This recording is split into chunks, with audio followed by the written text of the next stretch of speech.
Hello everyone. Today we'll be studying about reflection of light. So what is reflection of light?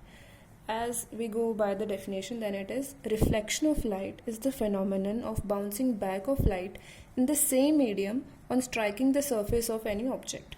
Okay, this means that if a ray of light is traveling from a medium A and it strikes to any object, let's say B, then after reflection it bounces back to the same medium, that is medium A.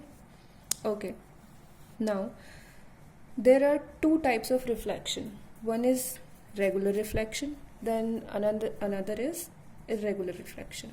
अब regular reflection क्या होता है?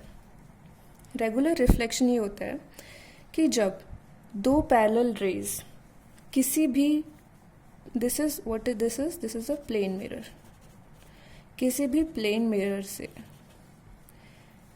Parallelly strike करती हैं तो जो reflected raise होती हैं वो भी पैरेलल होती हैं.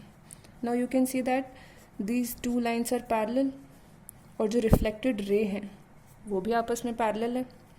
सो हम इसको वाइस वर्सा भी बोल सकते हैं कि अगर दो रेज जो कि पैरेलल हैं आफ्टर रिफ्लेक्शन भी एक दूसरे से पैरेलल है तो वो सरफेस एक प्लेन मिरर होगा, या फिर उस सरफेस को हम स्मूथ सरफेस भी बोल सकते हैं.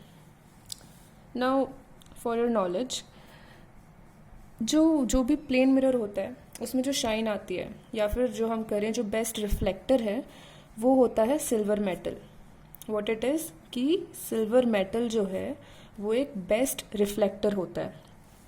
That's why if you note it कि अगर हम ग्लास के पीछे सिल्वर पेंट कर दें, सिल्वर मेटेलिक पेंट कर दें तो वो एक मिरर बन जाएगा. Now coming to irregular reflection. What is irregular reflection? कि अगर दो पैरेलल रेज किसी भी सरफेस से रिफ्लेक्ट होने के बाद पैरेलली इमर्ज नहीं हो रही हैं, दैट इज़ ये दो रिफ्लेक्टेड रेज आई, ये आपस में पैरेलल में, उसके बाद रिफ्लेक्ट होने के बाद ये दोनों रेज आपस में पैरेलल नहीं हैं. That means that the surface is rough and thus the reflection from this rough surface is irregular reflection. अब irregular reflection को हम क्या बोलते हैं? डिफ्यूज रिफ्लेक्शन भी बोलते हैं.